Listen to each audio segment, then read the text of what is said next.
यरूशलेम में उस समय हलचल तेज थी। शहर में विश्वासियों की संख्या बढ़ रही थी, लेकिन साथ ही मुश्किलें भी बढ़ रही थी। कुछ लोगों को मदद की जरूरत थी और सेवाओं का सही तरीके से संचालन करना जरूरी था। प्रेरितों ने देखा कि अकेले वे इस काम को नहीं संभाल सकते, इसलिए उन्होंने 7 योग्य पुरुषों को चुना। इन पुरुषों को विशेष रूप से सेवा और विश्वास में निपुण माना गया। इनमें से एक था फिलिप्पुस। फिलिप्पुस हमेशा दूसरों की मदद करता, बीमारों और कमजोरों का ख्याल रखता और लोगों को परमेश्वर के वचन से जोड़ता। लेकिन यरूशलेम में परिस्थितियां बदल रही थी। धार्मिक नेताओं ने विश्वासियों पर दबाव डालना शुरू कर दिया। स्तेफनुस की हत्या ने सभी के दिलों में डर भर दिया। कई विश्वासियों को शहर छोड़कर दूर दूर के नगरों में जाना पड़ा। यही समय था जब फिलिप्पुस ने सामरिया की ओर अपनी यात्रा शुरू की। सामरिया पहुंचते ही उसने लोगों को यीशु मसीह के जीवन और उनके बलिदान के बारे में बताया। उसने बताया कि कैसे मसीह ने मानवता के पापों के लिए अपनी जान दी और कैसे परमेश्वर ने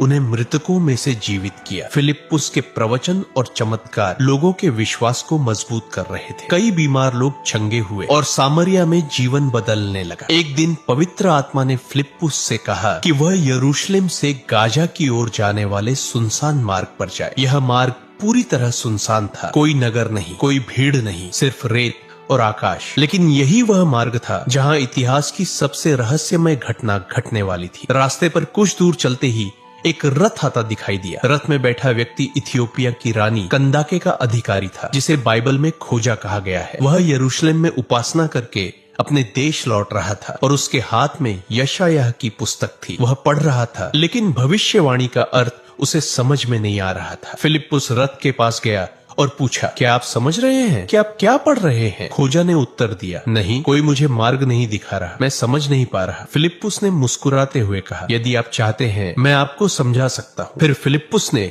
उसे यशायाह की पुस्तक में लिखी भविष्यवाणी के बारे में विस्तार से समझाना शुरू किया। उसने बताया कि यह भविष्यवाणी यीशु मसीह के जीवन और बलिदान के बारे में है। कैसे मसीह ने मानवता के पापों के लिए पीड़ा सहनी थी, क्रूस पर मरना था और फिर जीवित होना था। खोजा ध्यान से सुन रहा था और धीरे धीरे उसे समझ में आने लगा कि यह केवल भविष्यवाणी नहीं बल्कि वास्तविक जीवन से जुड़ी सच्चाई है। वह विश्वास से तैयार हुआ और कहा, यहाँ पानी है, मैं बपतिस्मा लेना चाहता हूँ। फिलिप्पुस ने कहा, यदि आप पूरी तरह विश्वास करते हैं तो यह सही है। खोजा ने विश्वास से बपतिस्मा लिया। जैसे ही बपतिस्मा पूरा हुआ, बाइबल बताती है कि पवित्र आत्मा ने फिलिप्पुस को उठा लिया और खोजा ने उसे फिर कभी नहीं देखा। खोजा अपने देश लौट गया और उसने वहाँ सुसमाचार फैलाया। फिलिप्पुस की यह मुलाकात और रहस्यमय गायब होना इतिहास में सबसे अद्भुत घटनाओं में दर्ज है। फिलिप्पुस रथ के पास खड़ा होकर खोजा को देख रहा था। खोजा अभी भी यशायाह की पुस्तक पढ़ रहा था, पर उसकी आंखों में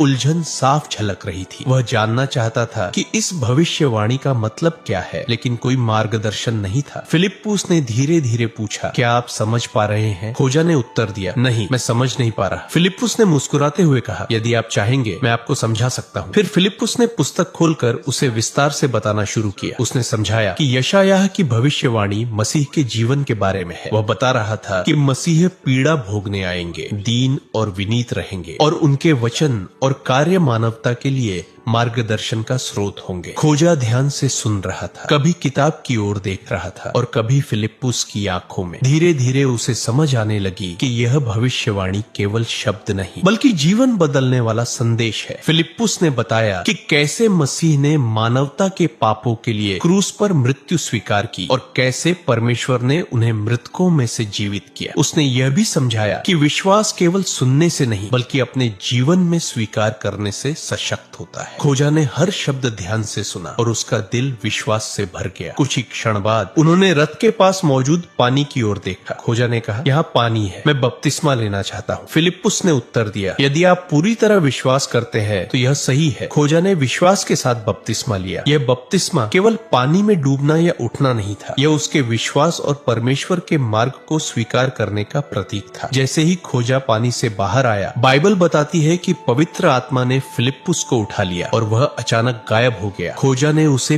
फिर कभी नहीं देखा। यह घटना न केवल रहस्यमय थी बल्कि यह दिखाती थी कि परमेश्वर अपने कार्य को पूरी दुनिया में फैलाने के लिए साधारण सेवकों का उपयोग करता है। खोजा ने अपने देश इथियोपिया लौटकर वहां सुसमाचार फैलाना शुरू किया। उसका मन विश्वास और आत्मिक ज्ञान से भरा हुआ था। यही वह क्षण था जब फिलिप्पुस का कार्य एक नया मोड़ ले गया। उसकी आज्ञाकारिता और विश्वास ने एक व्यक्ति के जीवन में परिवर्तन लाया और उसी परिवर्तन के माध्यम से सुसमाचार दूर देशों तक पहुंचा। फिलिप्पुस की यह मुलाकात और खोजा का बपतिस्मा दिखाता है कि कैसे एक सेवक और पवित्र आत्मा मिलकर इतिहास की दिशा बदल सकते हैं। यह घटना न केवल उस समय के लोगों के लिए महत्वपूर्ण थी बल्कि आने वाली पीढ़ियों के लिए भी प्रेरणा बन गई। फिलिप्पुस जैसे ही पवित्र आत्मा द्वारा उठाया गया और किसी अन्य नगर में पहुंचाया गया, वह तुरंत वहां के लोगों के बीच अपनी सेवा शुरू करने लगा। वह जानता था कि प्रभु ने उसे किसी विशेष कार्य के लिए भेजा है और उसका उद्देश्य केवल सुनसान मार्ग पर खोजा से मिलने तक सीमित नहीं था। वह देख सकता था कि कई लोग परमेश्वर के वचन को सुनने के लिए तैयार हैं और उनका दिल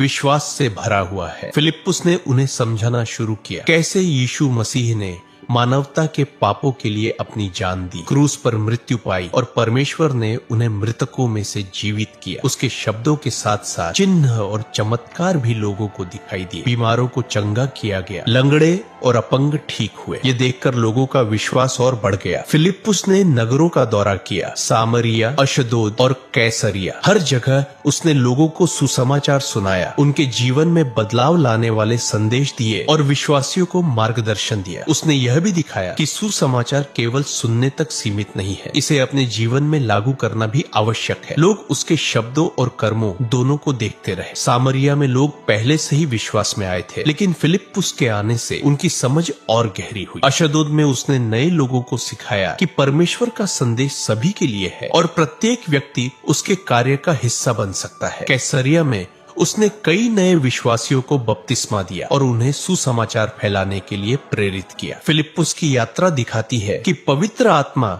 हमेशा अपने सेवकों को मार्गदर्शन करता है, चाहे वह किसी सुनसान मार्ग पर हो या नगर के बीच। प्रभु का कार्य हमेशा सही समय और सही स्थान पर संपन्न होता है। उसकी आज्ञाकारिता और विश्वास लोगों के जीवन में स्थायी परिवर्तन लाया। फिलिप्पुस के नगरों में प्रवास और सेवा से स्पष्ट हुआ कि विश्वास केवल सुनने से नहीं बल्कि अपने जीवन में लागू करने से सशक्त होता है। लोगों ने उसके प्रवचन को अपनाया और समाज में बदलाव लाने लगे। उसकी यात्रा यह दिखाती है कि परमेश्वर के कार्य में हर व्यक्ति महत्वपूर्ण है और उसके माध्यम से सुसमाचार दूर देशों तक फैल सकता है। फिलिप्पुस की यह यात्रा न केवल उस समय के लोगों के लिए बल्कि आने वाली पीढ़ियों के लिए भी एक प्रेरणास्पद उदाहरण बन गई। उसके कार्य से स्पष्ट हुआ कि यदि कोई व्यक्ति पूरी तरह से विश्वास और आज्ञाकारिता के साथ प्रभु की सेवा करता है तो परमेश्वर अपने कार्य को दूर दूर तक फैलाने में उसका उपयोग करता है। फिलिप्पुस की यात्रा सामरिया, अशदोद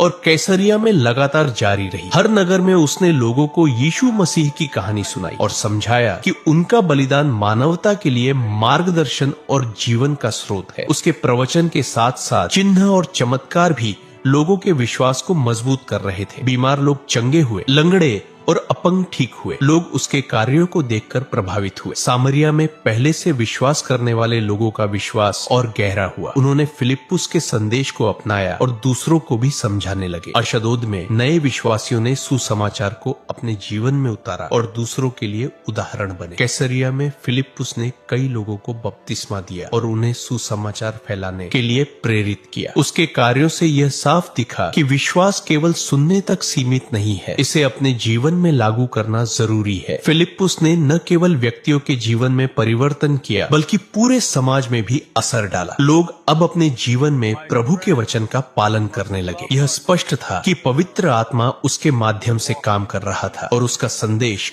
दूर दूर तक फैल रहा था। फिलिप्पुस ने यह दिखाया कि प्रभु का कार्य सीमित नहीं है, वह अपने कार्य के लिए विश्वासियों का मार्गदर्शन करता है और उन्हें सही समय और स्थान पर भेजता है। हर नगर में उसकी सेवा और चिन्ह लोगों के दिलों में विश्वास का बीज बो रहे थे। उसके द्वारा सिखाए गए वचन और किए गए कार्यों से लोग अपने जीवन में बदलाव लाने लगे। वे अब केवल सुनने वाले नहीं थे, वे सुसमाचार के प्रचारक बन गए। फिलिप्पुस का कार्य स्पष्ट कर रहा था कि यदि कोई व्यक्ति पूरी निष्ठा और विश्वास के साथ प्रभु की सेवा करता है तो उसका प्रभाव सिर्फ तत्काल नहीं बल्कि आने वाली पीढ़ियों तक महसूस किया जा सकता है। उसकी यात्रा का असर इतना व्यापक था कि उसके कार्यों की ख्याति दूर दूर तक फैल गई। लोगों ने देखा कि यह केवल शब्दों की शक्ति नहीं थी बल्कि विश्वास और आज्ञाकारिता से किया गया कार्य लोगों के जीवन को बदल सकता है। सामरिया, अशदोद और कैसरिया में उसके कार्य ने सुसमाचार को नए नगरों और क्षेत्रों में फैलाने की नींव रखी। फिलिप्पुस के कार्य से यह भी स्पष्ट हुआ कि प्रभु अपने सेवकों के माध्यम से दुनिया में बदलाव लाता है। उसके संदेश और कर्मों से साबित हुआ कि एक विश्वास योग्य सेवक समाज, व्यक्ति और इतिहास की दिशा बदल सकता है। उसकी आज्ञाकारिता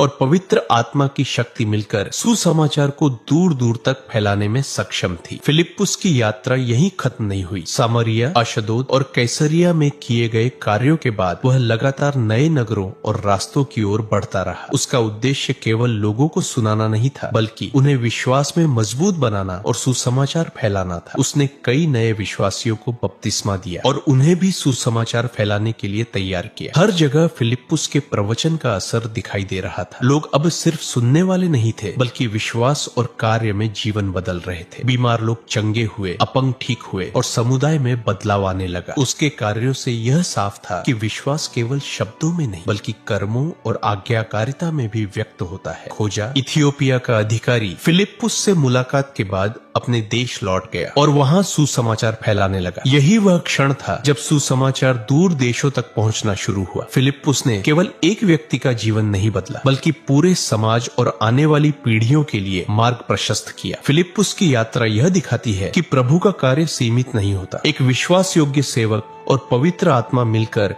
ऐसे अद्भुत परिणाम ला सकते हैं जो इतिहास में दर्ज हो। शायद उसका हर कदम, हर प्रवचन और हर चिन्ह लोगों के जीवन में स्थायी प्रभाव डाल रहा था। इस तरह फिलिप्पुस का कार्य न केवल उस समय के लोगों के लिए बल्कि आने वाली पीढ़ियों के लिए भी प्रेरणा बन गया। उसके माध्यम से सुसमाचार दूर देशों में फैलने लगा और यह इतिहास का एक अद्भुत अध्याय बन गया। फिलिप्पुस की आज्ञाकारिता, सेवा और विश्वास ये साबित कर देते हैं कि यदि कोई व्यक्ति पूर्ण समर्पण के साथ प्रभु के मार्ग पर चलता है तो उसका प्रभाव अनंत तक महसूस किया जा सकता है। फिलिप्पुस की यह कहानी हमें यह दिखाती है कि कैसे एक साधारण सेवक और पवित्र आत्मा मिलकर दुनिया में परिवर्तन ला सकते हैं। और यही कारण है कि यह कहानी आज भी इतिहास और विश्वास की मिसाल के रूप में जीवित है। फिलिप्पुस के जाने के बाद भी उसके द्वारा बोया गया विश्वास धीरे धीरे फैलता रहा। सामरिया, अशदोद और कैसरिया के नगरों में लोग अब केवल सुनने वाले नहीं रह गए थे, वे सुसमाचार के छोटे छोटे प्रचारक बन गए थे। उन्होंने अपने घरों में, गलियों में और बाजारों में लोगों को यीशु मसीह के बलिदान और पुनर्जीवन के विषय में बताया और धीरे धीरे हर व्यक्ति का जीवन बदलने लगा। खोजा, इथियोपिया का अधिकारी अपने देश लौटकर वहां सुसमाचार फैलाने में जुट गया। वह लोगों को बपतिस्मा देने लगा और उन्हें विश्वास में मजबूत कर रहा था। उसकी कहानी दूर दूर तक फैल गई और उसने अपने देश में मसीही विश्वास की नींव रख दी। अब फिलिप्पुस का कार्य केवल व्यक्तिगत प्रभाव तक सीमित नहीं था, यह पूरे क्षेत्र और विदेशों तक फैलने लगा था। फिलिप्पुस की आज्ञाकारिता और विश्वास ने यह दिखा दिया कि परमेश्वर अपने सेवकों के माध्यम से लगातार कार्य करता है। उसके द्वारा बताए गए वचन और किए गए कार्य लोगों के जीवन में स्थायी परिवर्तन ला रहे थे। जो लोग पहले संदेह में थे वे अब विश्वास में आ रहे थे। समाज के कमजोर वर्गों और गरीबों के जीवन में भी यह परिवर्तन स्पष्ट दिखाई देने लगा। हर नगर और हर व्यक्ति ने फिलिप्पुस के संदेश को अपने तरीके से अपनाया। कुछ लोग नए विश्वासियों को शिक्षा देने लगे, कुछ लोग बीमारों और जरूरतमंदों की मदद करने लगे। इस प्रकार उसका कार्य केवल एक नगर या एक समय तक सीमित नहीं रहा बल्कि लगातार फैलता गया। फिलिप्पुस की यात्रा और उसका कार्य यह दिखाते हैं कि विश्वास और आज्ञाकारिता के साथ किया गया कार्य अपने आप में शक्तिशाली होता है। पवित्र आत्मा के मार्गदर्शन में एक सेवक दूर दूर तक प्रभाव डाल सकता है और उसकी कहानी अब न केवल उस समय के लोगों के लिए बल्कि आने वाली पीढ़ियों के लिए भी प्रेरणा बन गई। फिलिप्पुस के कार्य का प्रभाव यह स्पष्ट करता है कि जब कोई व्यक्ति पूर्ण समर्पण और विश्वास के साथ प्रभु के मार्ग पर चलता है तो उसका